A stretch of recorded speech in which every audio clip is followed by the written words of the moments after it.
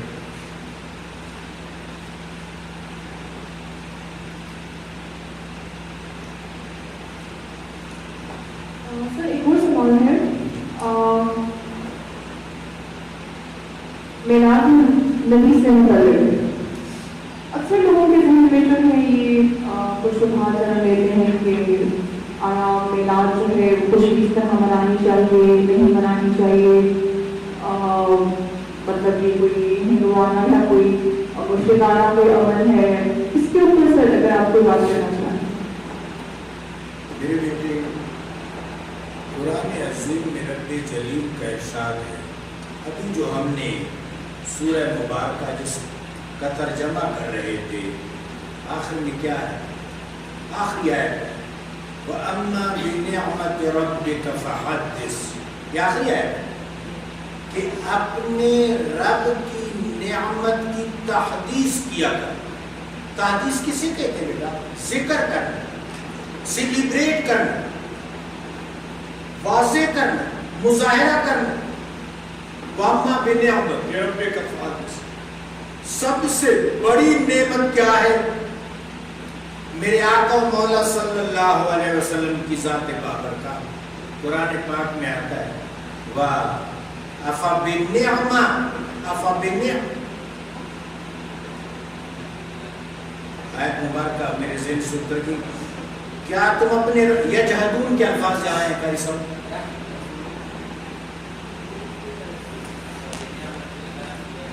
أَفَبِنِعْمَةِ اللَّهِ يَجْحَدُونَ، اس آیت مبارکہ پر غور کریں، بس ٹھیک ہے۔ أَفَبِنِعْمَةِ اللَّهِ يَجْحَدُونَ، کیا تم میری اس نعمت کبریٰ کا انکار کرتے ہو؟ سب سے بڑی نعمت، یہاں نعمت کبریٰ مراد ہے محبوب پاک علیہ السلام کا ورود مسعود، سرکار دو عالم صلی اللہ علیہ وسلم کا ظہور۔ تمام نعمتیں محبوب پاک علیہ السلام کے دم قدم سے، تو نعمت کبریٰ کیا ہے؟ میرے آقا کی ذات۔ اس آیت اس نعمت کی تحدیث ہے، تذکرہ ہے۔ اس تذکرہ کے لیے طریقہ ہونا چاہیے، ہاں بیٹا اس طریقے میں اعتدال ہونا چاہیے، اس میں توازن ہونا چاہیے، اس میں شائستگی ہونی چاہیے، وہ اچھا ہونا چاہیے۔ اور قرآن عظیم میں آتا ہے کہ چاہیے کہ فَلْيَفْرَحُوا، اس پر خوشی منائیں، اس پر فرحت و انبساط کا اظہار کریں۔ سب سے بڑی نعمت جو اللہ تبارک و تعالیٰ نے عطا فرمائی۔ اب بیٹا میں یہاں پر ایک بات گزارش کرنا چاہتا ہوں، تمام مکاتب فکر اس حوالے سے، استثناء ہر جگہ ہوتا ہے بیٹا، ہم اس بڑے صغیر میں جب نظر کرتے ہیں ہمیں ایسے بڑے، ابھی میں نے ایک بزرگ کا نام لیا، حضرت حدیث سب پر متفق، میں نے ابھی حکیم الامہ حضرت اقبال علیہ الرحمہ کا نام لیا.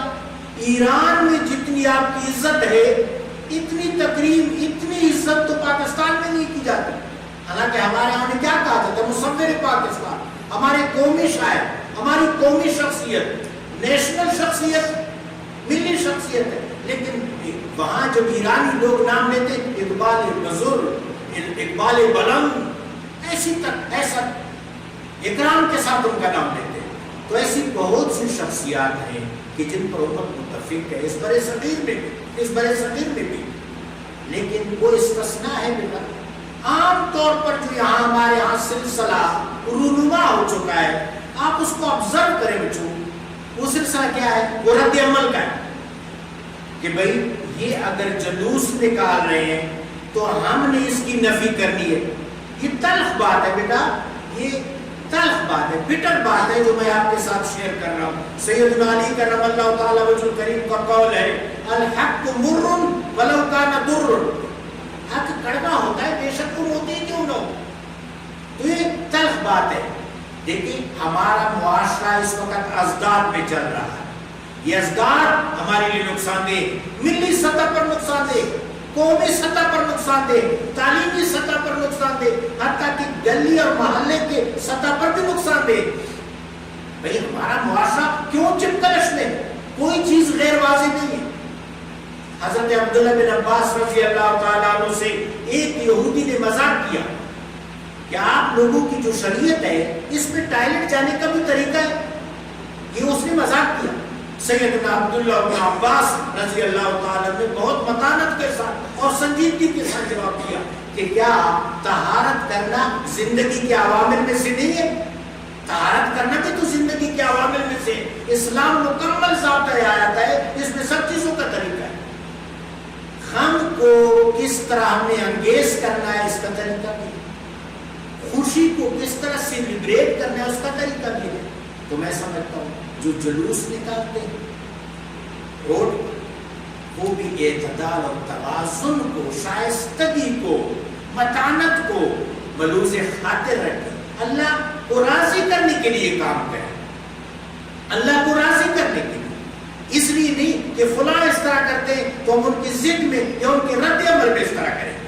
ٹھیک ہے، قرآن ہمیں یہ اسلوب دیتا ہے کہ جڑتیں پیدا کرو، اتفاق پیدا کرو، رابطہ پیدا کرو، آپس میں ایک ہو جاؤ. اس طرح جو لوگ مساجد میں، ہالز میں سیرت کانفرنس کرتے ہیں، وہ بھی تو تذکرہ کرتے ہیں نا بیٹا، وہ بھی تو تحدیث کرتے ہیں. مقصود کیا ہے؟ سرکار دو عالم صلی اللہ علیہ وآلہ وبارک وسلم کی میلاد پاک، میلاد اطہر، میلاد اقدس کے موقع پر اس نعمت کی تقدیس کرنا، اس کی تحدیث کرنا، اس کا تذکرہ کرنا، اس کو اجاگر کرنا، اس کو سیلیبریٹ کرنا. اس کے لیے جتنے بھی طریقے ہیں. دیکھیں بیٹا، مجھے یہ پشتو شعر ہے، میں اس کا ترجمہ کر دوں گا. غنی خان ایک شاعر ہے، صوفی شاعر ہے. وہ محبوب پاک علیہ الصلوۃ والسلام کی نعت لکھتے ہیں. اس میں وہ کہتے ہیں، تاؤ دیار د مخلوق بٹا سرا رنگین اللہ. یہ محبوب پاک علیہ الصلوۃ والسلام کے حوالے سے، توجہ طلب بات ہے بچوں، محبوب پاک علیہ الصلوۃ والسلام کے حوالے سے جو سرخ کپڑا یہ بھی اچھا ہے، زیڑا خدا، پیلا کپڑا بھی اچھا ہے، تورا خدا، کالا کپڑا بھی اچھا ہے، تکسپینا لا خدا، سفید کپڑا بھی اچھا ہے. دا ٹول دا من رنگ دی، یہ سارے سرکار دو عالم کے ساتھ محبت کے رنگ ہے. اور منت اللہ لا خدا، یعنی محبت جتنی وسعتوں میں ہو، جتنی زیادہ جہات میں ہو، جتنے زیادہ اطراف و اکناف میں ہو، جتنی زیادہ وسعت اور تبسیط میں ہو، جتنی زیادہ پھیلاؤ میں ہو، یہ مزیدار ہے. تو میرے بیٹو، میرا اس کرنے کا مطلب ہے کہ بالکل آپ نے اس ڈسپیوٹ میں، اس کنفلکٹ میں، اس کنٹروورس میں نہیں پڑنا.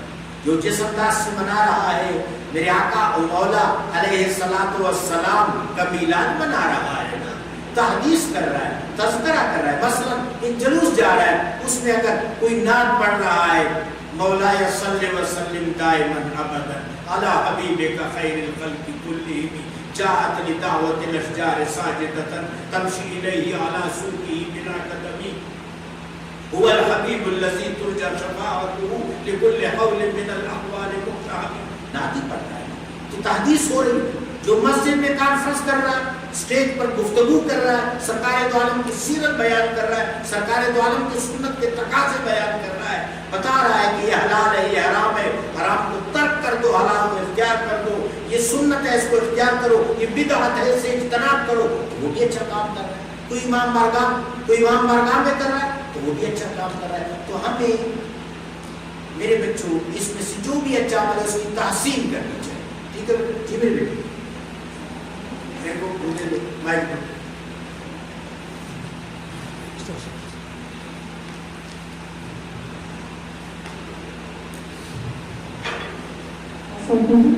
آپ سے ایک چیز ڈسکس کرنا چاہتی ہوں، جیسے کہ ہمارا جو ہے اعمال کا کاروبار نیتوں کا ہے، جو آپ نے بات کی وہ واقعی ہی بالکل چھو لینے والی بات ہے کہ جو جس طرح کا عمل کر رہا ہے ہمیں اس کی نیت کو دیکھنا چاہیے کہ وہ اس کی نیت کیا ہے۔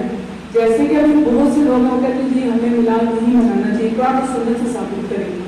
تو اگر یہ چیز کی جائے تو غلاف کعبہ جو ہر سال تبدیل کیا جاتا ہے اس میں وہ بھی ہمیں قرآن و سنت سے نہیں ملتا۔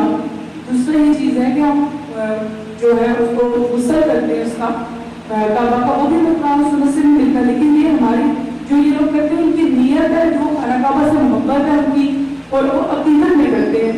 تو میں بھی یہ بتانا چاہتی تھی کہ دیکھیں جو بھی ہے ہمارا جو ہے نا وہ ہماری نیتوں پہ ہے۔ تو یہ جو ہم لوگ فرقہ وارانہ بسے ہیں یہ بہت غلط بات ہے۔ ہمیں دوسرے کے ہر بندے کے جو وہ عمل کر رہا ہے اس کی نیت کے حساب سے اس کی ہمیں عزت کرنی چاہیے، اس کا ہمیں خیر مقدم کرنا چاہیے، اور ہمیں یہ فرقہ وارانہ اس میں نہیں پڑھنا چاہیے۔ بالکل ایسے دیکھیں لیکن میں آپ کو دنیاوی مثال دیتا ہوں۔ آپ کے سامنے دودھ آتا ہے، اگر کسی شخص نے پہلی دفعہ دودھ دیکھا ہے تو آپ بیٹے بڑی مشکل سے اسے تسلیم کروائیں گے کہ اس دودھ کے اندر لسی بھی ہے، اس دودھ کے اندر مکھن بھی ہے، اور مکھن کے اندر گھی بھی ہے، اور گھی کے اندر انرجی بھی ہے۔ بیٹا دودھ میں یہ سب کچھ موجود ہے نا، لیکن بادی نظر میں تو وہ ہمیں اس کا مشاہدہ نہیں ہوتا۔ تو بیٹا میں آپ کو سنت سے ایک مثال پیش کرتا ہوں۔ ایک خاتون حضرت عبداللہ بن مسعود کے پاس ہے، یہ بڑے صحابی ہیں بیٹا، فقیہ الامت سیدنا عبداللہ بن مسعود رضی اللہ تعالیٰ، یہ میرے آقا کے پروٹوکول آفیسر بھی ہیں۔ جب سرکار دو عالم اپنے حجرہ مبارک سے نکلتے تھے تو سرکار دو عالم کا عصا میرے آقا کے نالین مبارک ان کے پاس ہوتے تھے، آگے آگے چلتے تھے۔ نقیب نجیب پروٹوکول آفیسر ہیں، فقیہ الامت سیدنا عبداللہ بن مسعود، بیٹے بڑے عالم تھے۔ جس وقت کوفہ والوں نے حضرت عمر فاروق رضی اللہ تعالیٰ عنہ سے مطالبہ کیا کہ ہمارے لیے کوئی معلم بھیج دیں، تو آپ نے خط بھی لکھا اور حضرت عبداللہ بن مسعود کو بھیجا اور فرمایا کہ مجھے پتا ہے کہ عبداللہ کی ضرورت مجھے مدینہ شریف میں کتنی زیادہ ہے، لیکن میں اپنی ضرورت پر تمہاری ضرورت کو ترجیح دے رہا ہوں، آپ کو بھیجا۔ بیٹے سیدنا علی کرم اللہ تعالیٰ وجہ کریم نے اپنے دور خلافت میں جس وقت دارالخلافہ شفٹ کیا، آپ مدینہ شریف سے کوفہ شریف کی طرف چلا گیا۔ بیٹے میں کوفہ کو بھی شریف کہتا ہوں، ہم کیا کہتے ہیں لاہور شریف، لوگ حیران ہوتے ہیں، ہم اس وجہ سے تو نہیں کہتے کہ لاہور میں سینما ہے، ہم اس وجہ سے کہتے ہیں کہ وہاں حضرت علی بن عثمان حجویری رحمۃ اللہ علیہ مدفون ہے، ہم کہتے ہیں اجمیر شریف۔ تو کوفہ کیسے شریف نہیں ہے جہاں سیدنا علی کرم اللہ تعالی وجہ کریم نے منبر سلونی پر جلوہ دکھایا اور رونق افروز ہوئے۔ شہداء کربلا میں 32 افراد کوفہ کے ہیں رضی اللہ تعالی عنہ۔ تو خیر حضرت سیدنا علی جب وہاں تشریف لے گئے، آپ کی سواری جب شہر میں داخل ہونے لگی، ہر آدمی آپ کے ساتھ علمی گفتگو کرتا تھا، تو آپ فرمانے لگے کہ اللہ میرے بھائی عبداللہ پر رحم کرے جنہوں نے کوفہ کو علم سے بھر دیا۔ بیٹی عبداللہ بن مسعود رضی اللہ تعالیٰ کے پاس وہ خاتون آئی اور کہا جی فلاں سزا جو آپ دیتے ہیں وہ تو قرآن اور سنت میں نہیں ہے، وہ تو قرآن میں نہیں ہے. تو میرے آقا سیدنا عبداللہ بن مسعود نے فرمایا بالکل ہے میری بہن، آپ دیکھ لیں کیا قرآن پاک میں آیت نہیں ہے وما آتاکم الرسول فخذوہ وما نہاکم عنہ فانتہوا، جو چیز رسول اللہ دے دے اس کو لے لو اور جس چیز سے رسول اللہ روک لے اس سے روک جاؤ. تو بیٹا یہ جو تبسیط ہے، دیکھو نا قرآن پاک میں آتے ہیں وَلَا تَتَّبِعُ السَّبِيلَ غَيْرِ الْمُؤْمِنِينَ، مومنین جس راستے پر جمع ہو جائے اس سے ہٹ کے کسی راستے پر نہ جاؤ. ید اللہ علی الجماعت، جماعت پر جب مومن جمع ہو جائیں تو ان پر اللہ کا ہاتھ ہے. لا تجتمع علی امتی علی الضلالہ، میری امت ضلالت پر جمع نہیں ہو سکتی. ٹھیک ہے بیٹے، تو میرا عرض کرنے کا مطلب یہ ہے علامہ اقبال حکیم الامہ حضرت علامہ اقبال رحمۃ اللہ علیہ کیا فرماتے ہیں، ہر سے جاں کن نکتہ خیر البشر شیطان جماعت دور تک، کہ جب لوگ جمع ہوتے ہیں اہل اسلام جمع ہوتے ہیں تو شیطان ان پر اثر انداز نہیں ہو سکتا. وہ حدیث بھی آپ کے شیطان مع اللہ ہے، ایک آدمی کو تو وہ ڈسٹرکٹ کر سکتا ہے، جب باہم آپس میں اہل ایمان مربوط ہو جائے تو شیطان ان کو ڈسٹرائے نہیں کر سکتا. تو بیٹا میں آپ کی بات سے اتفاق کرتا ہوں کہ یہ ارتقاء ہے. بیٹا آپ دیکھ نہیں رہے کہ غیر مشروط مصادر تو دو ہیں دین کے، غیر مشروط مصادر دو ہیں، اللہ کی کتاب اور محبوب پاک علیہ الصلوۃ والسلام کی سنت. یہ غیر مشروط ہے. من یطع الرسول فقد اطاع اللہ، رسول اللہ کی اطاعت بھی اللہ کی اطاعت ہے. تو قرآن اور سنت غیر مشروط ہے، وہاں کوئی شرط نہیں. باقی اجماع ہے یا اجتہاد ہے وہ مشروط ہے، لیکن یہ اجماع اجتہاد یہ تمام چیزیں یہ تفصیلات یہ برکات بیٹا یہ دراصل سنت کی توسیع ہے، یہ سنت کا انبساط ہے جو پھیل رہا ہے. کیا قرآن پاک میں آتا نہیں ہے وَرَفَعْنَا لَكَ ذِكْرَكَ، اے حبیب ہم آپ کے ذکر کو بلند سے بلند تر کرتے چلے جائیں گے. بڑی اچھی بات میرے بیٹے. بیٹا آپ کچھ کہنا چاہتے ہیں؟ سر میں یہ کہنا چاہ رہی ہوں کہ جو بھی ہم لوگ کرتے ہیں میلاد شریف ہم مناتے ہیں جلوس ہے وہ سب کچھ اپنی جگہ ٹھیک ہے، لیکن آج کل جو کچھ سالوں سے یہ ایک زور پکڑ رہی ہے بات کہ جس طرح سے برتھ ڈے سیلیبریشن ہوتی ہیں کیک کٹنگ ہوتی ہے، تو اس طرح بہت سی کانفرنسز میں مساجد میں اور بہت وہاں پر علماء بھی ہوتے ہیں کہ جو کیکس کٹ کرتے ہیں اور اس کے اوپر گنبد خضرا بنا ہوتا ہے، خانہ کعبہ بنا ہوتا ہے، نقش لال بنا ہوتا ہے، وہ پھر اس کو کٹ کرتے ہیں. تو میں آپ سے یہ گزارش کروں گی کہ ہم لوگ بھی سب جتنا اس چیز کو ہو سکتا ہے پھیلائیں، اور آپ بھی جہاں پر جاتے ہیں جو آپ کے احباب ہیں ان میں اس چیز کو پروموٹ کرنا چاہیے کہ یہ میرے خیال میں یہ چیز جو ہے وہ نہیں ہونی چاہیے. آپ جو بھی کرنا چاہیں وہ ایک دائرے میں رہ کر کریں، تقریب اپنی جگہ پر ہے. صرف یہ کہ ایک لائک برتھ ڈے سیلیبریشن میں کیک کٹنگ لازمی ہے تو اس لیے یہ سب کچھ جو ہے وہ نہیں کروانا چاہیے. بالکل صحیح بیٹا.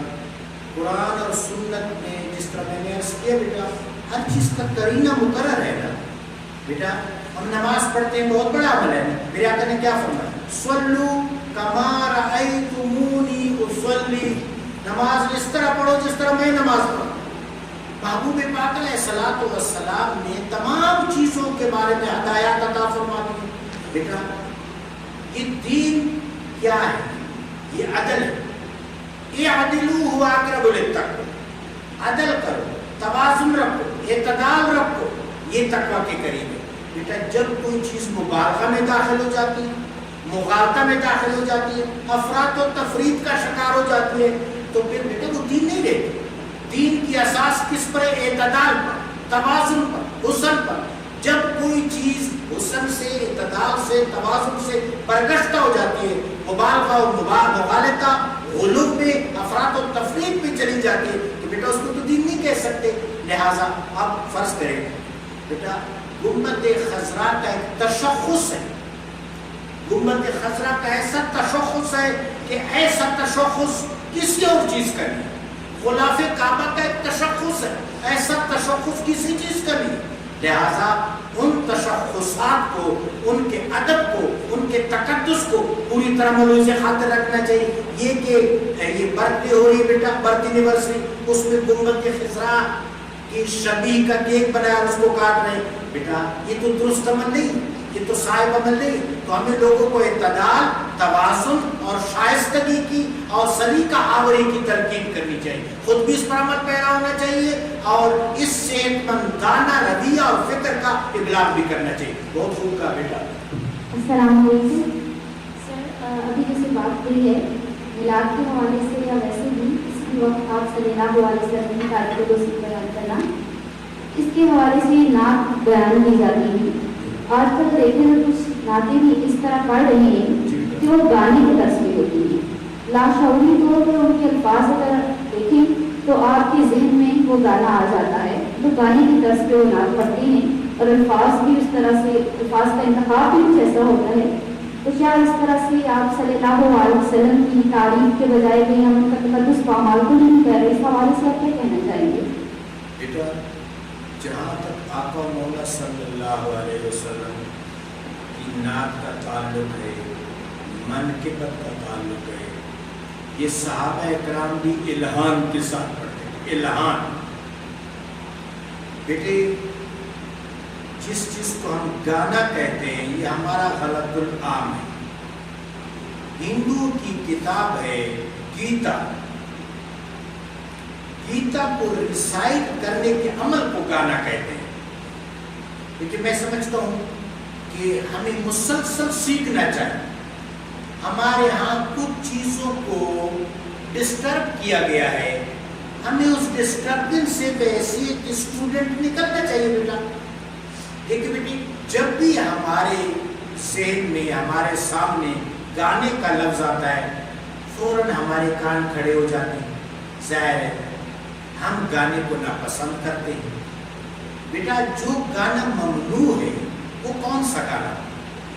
عرب لوگ جب اہتمام کرتے تھے بیٹا ان چیزوں کا تو اس میں ممنوعات ہوتی تھی، ان محفلوں میں محرمات ہوتی تھی. ناچ ہوتے تھے، خواتین کی بے حرمتی ہوتی تھی، آدم علیہ السلام کی بچیوں کا اکرام. بچی جن کو کنیزیں کہا جاتا تھا، ان کو کنیزیں لوگوں نے بنایا نا، اللہ نے تو کنیزیں پیدا نہیں کیا. وہ بھی حضرت آدم و حوا سلام اللہ علیہما کی بچیاں ہیں. کسی بچی کو کہیں سے کڈنیپ کیا گیا اور اس کو میلوں میں وہ بیچا گیا، وہ غلام بن گیا، کنیزیں بنا دی گئی. ان کو محفلوں میں ان سے ڈانس کرواتے تھے، ان پر جبر کرتے تھے، ان پر ظلم کرتے تھے، ان کا اکرام نہیں تھا، ان کی عزت نہیں تھی. میرے بچے روح فرسا اور دکھ بری داستانیں کیا بتاؤں گا. اب وہ جو لوگ تھے جاہل اور ظالم، وہ جب ان محفلوں کا انعقاد کرتے تھے اس میں شراب بھی ہوتی تھی، اس میں لیکچر اور فوش گانے بھی ہوتے تھے، اس میں باقی چیزیں بھی ہوتی تھی.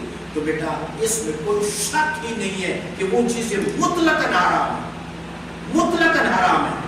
لیکن اگر الفاظ بالیدہ ہوں، قرآن اور سنت کے مطابق ہو، جس طرح علامہ اقبال کے اشعار ہیں بیٹا، حضرت جامی کے اشعار ہیں، حافظ شیرازی کے اشعار ہیں، ہمارے الطاف حسین علی کے اشعار ہیں، وہ نبیوں میں رحمت لقب پانے والا.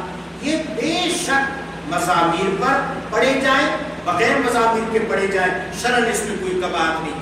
الہان حضرت حسان بن ثابت کمال کے الہان افروز تھے. میرے آقا علیہ الصلوۃ والسلام کی شان الہان میں بیان کرتے تھے. وَأَحْسَنُ مِنْكَ لَمْ تَرَ قَطُّ عَيْنِي وَأَجْمَلُ مِنْكَ لَمْ تَلِدِ النِّسَاءُ خُلِقْتَ مُبَرَّأً مِنْ كُلِّ عَيْبٍ كَأَنَّكَ خُلِقْتَ كَمَا تَشَاءُ. ایک دفعہ میرے آقا علیہ الصلوۃ والسلام نے آپ کے لیے اپنا ممبر خالی کیا. اپنی حیات طیبہ میں میرے آقا نے کسی کے لیے اپنا ممبر خالی نہیں کیا. جو نعت، جو منقبت خان رسول ہے سیدنا حسان ابن ثابت، اس کے لیے خالی کیا. بیٹا الہان کے ساتھ پڑھا جا سکتا ہے. میں گیتا کی بات کر رہا تھا بیٹا. جس طرح زبور میں بعد میں تحریف ہوئی، توریت میں تحریف ہوئی، انجیل میں تحریف ہوئی، اس طرح گیتا بھی کسی زبور. آپ کے علم میں ہے نا اللہ تبارک و تعالیٰ نے ہر قوم کی طرف آج وما، کوئی ایسی قوم نہیں ہے جن کی طرف اللہ نے بشیر و نذیر نہ بھیجا، ہادی نہ بھیجا. وما كنا معذبین حتی نبعث رسولا. جب تک ہم کسی قوم میں رسول مبعوث نہ کر دیں، رسول کی بعثت کے ذریعے ان پر اتمام حجت نہ کر دیں، ہم اگلے جانوں کا عذاب بھی نہیں دیں. یہ بھی ایک نبی پر کتاب نازل ہوئی تھی. بیٹے امتداد زمانہ کے ساتھ ساتھ اس میں تحریف ہوئی. آج بھی بیٹا میں نے گیتا پڑھی, آج بھی گیتا میں سرکار دو عالم صلی اللہ علیہ وسلم کی مرتبت موجود ہے, آج بھی موجود. جانے نہ جانے, گل ہی نہ جانے, باغ تو سارا جانے. تو بیٹا الہان کے ساتھ نعت پڑھنا یہ تو درست ہے, لیکن اگر کوئی ایسا گانا ہو بیٹا جس طرح فلمی گانے ہوتے وہ تو مشروع نہیں ہوتے نا, وہ جائز نہیں ہوتے. تو اس طرح کے اگر کسی گانے کے طرز پر نعت پڑھی جا رہی ہے بیٹا تو پھر وہ درست نہیں ہے, ایسے لوگوں کی اصلاح کرنی چاہیے. میں آپ سے اتفاق کرتا ہوں. جی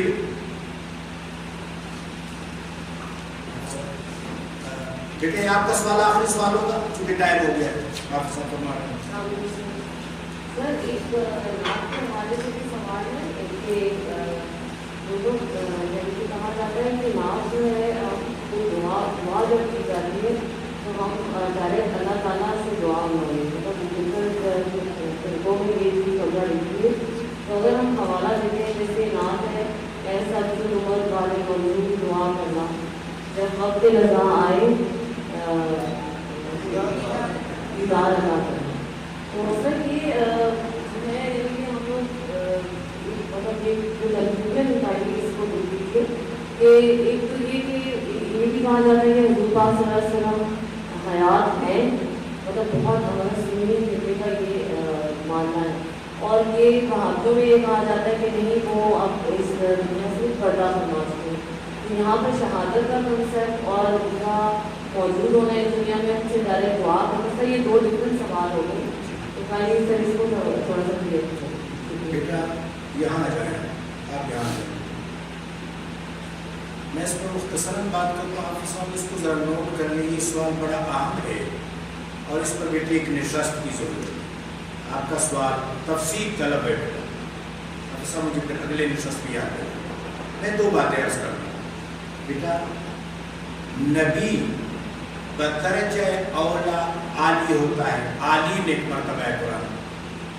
یہ دوسرا مرتبہ صادقین ہے. نبی بدرجہ اولا صادق ہوتا ہے. میں ایک مثال دیتا ہوں. مثلا میں اس بچی سے پوچھتا ہوں بیٹا آپ نے کتنی تعلیم حاصل کی ہے, تو یہ بچی مجھے کہے کہ میں نے PhD کی ہے. میں ڈاکٹر صاحب سے پوچھوں آپ نے کتنی تعلیم حاصل کی ہے, تو یہ کہ میں نے PhD کی ہے. تو بیٹا میں یہ سوال کروں گا کہ ڈاکٹر صاحب یا بیٹے آپ نے میٹرک کیا ہے کہ نہیں کیا. بھئی یہ سوال تو میں مانا ہے بیٹا.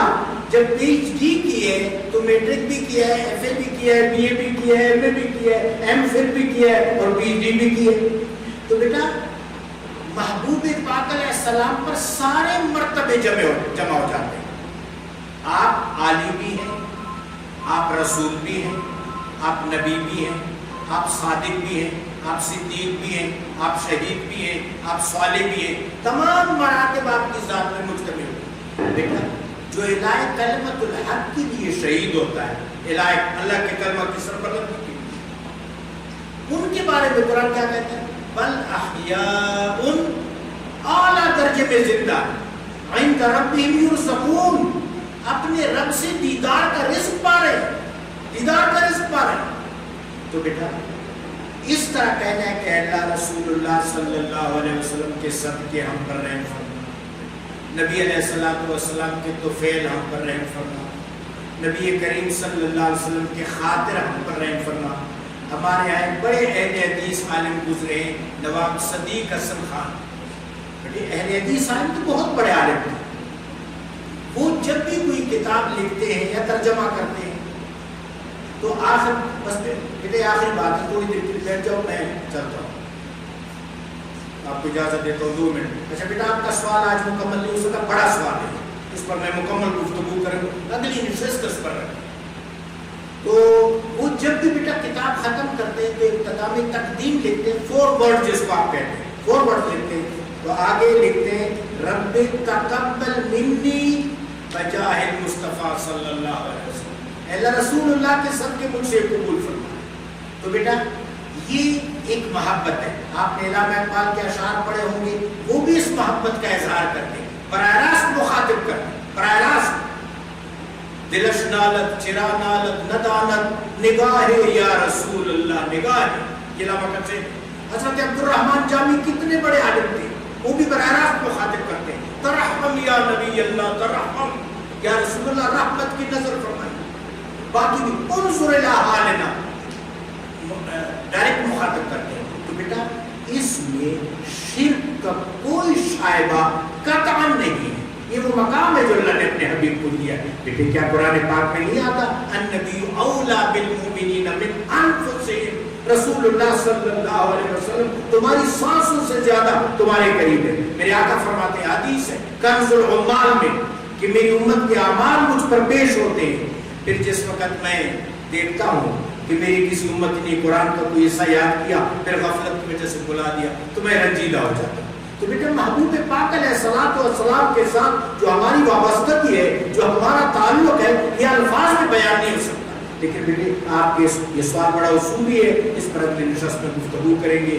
ٹھیک ہے میرے بیٹے، آپ مجھے یاد دلا دو. وآخر دعوانا ان الحمد للہ رب العالمین.